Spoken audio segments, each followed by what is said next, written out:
Alright guys, sa mapagpalang araw sa inyong lahat, Mayor Baste Duterte. Binatikos si President Marcos kaugnay pagkakaresto kay ex-President Duterte, no? Binatikos ni Davao Mayor Baste Duterte si President Bongbong Marcos dahil sa umano'y illegal na pag-aresto sa pagpapadala ng kanyang ama na si dating Pangulong Rodrigo Duterte. Alright, intro muna tayo.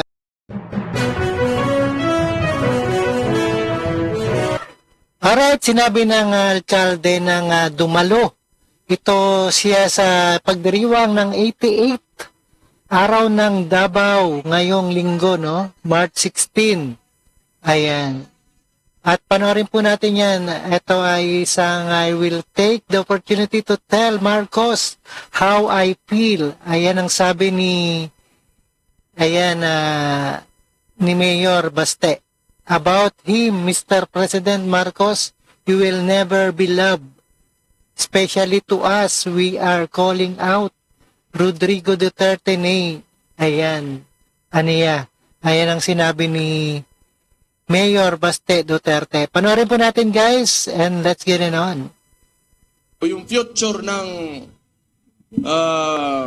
sistema ng politika dito sa Pilipinas. Kaya it seems to me, the stories that I've heard about martial law and oppression is synonymous with the Marcos family name.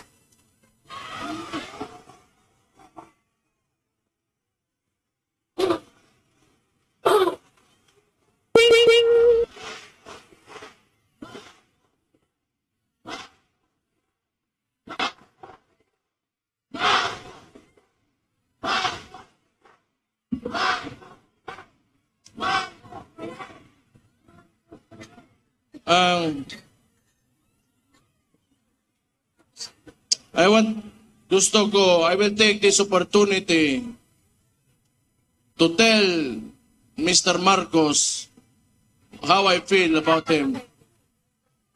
Mr. President Marcos, you will never be loved.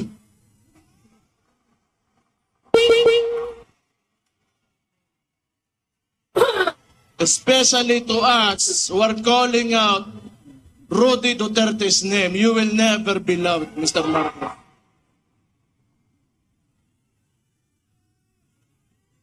We will stand up and we will fight back. Yan, Ayan ang sabi ni Mayor, no? At paghihiganti ni Mayor Baste Duterte. Alam nyo naman ang Muslim. Ayan, pagkakaisa ng isang Muslim, no?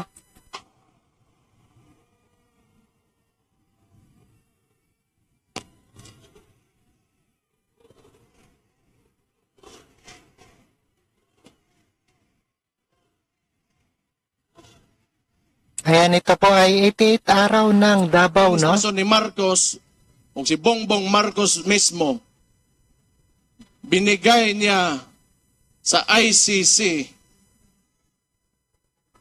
murag wala lang, ato na lang, murag walay nahimo ang atong pinalanggang amahan diri sa Tundak Bayan.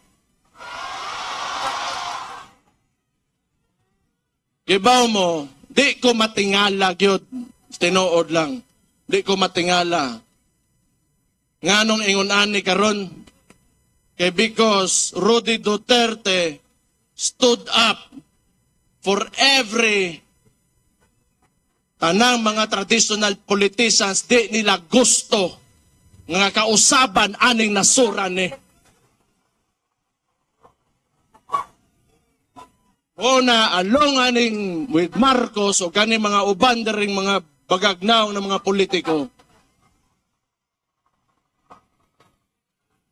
Di nila gusto nga naa ng Rodi Duterte diha kay mabulilyaso ang ilang mga dola sa gobyerno. Ayan ang totoo, no? Para, nilihis ang istorya, no? Hinuli na lang si, Rodrigo Duterte dyan.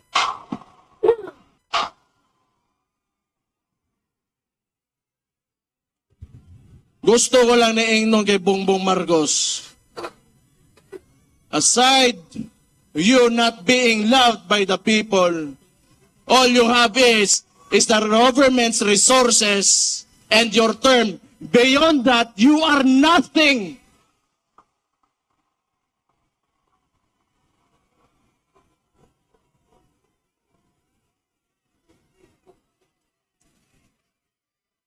Kalimot uroy ang Nung kita'y nagtabang sa iya, makalingkod sa diha karon siyang ginalingkuran.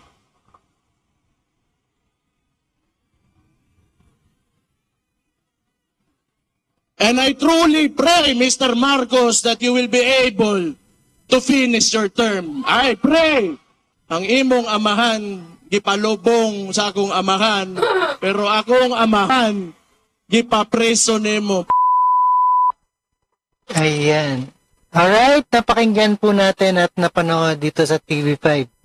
Ang sabi ni Mayor Duterte, ang aking magulang, no? Ang aking ama ay pinadala mo sa ICC, no? At ang iyong ama ay pinalibing nila, Duterte, no?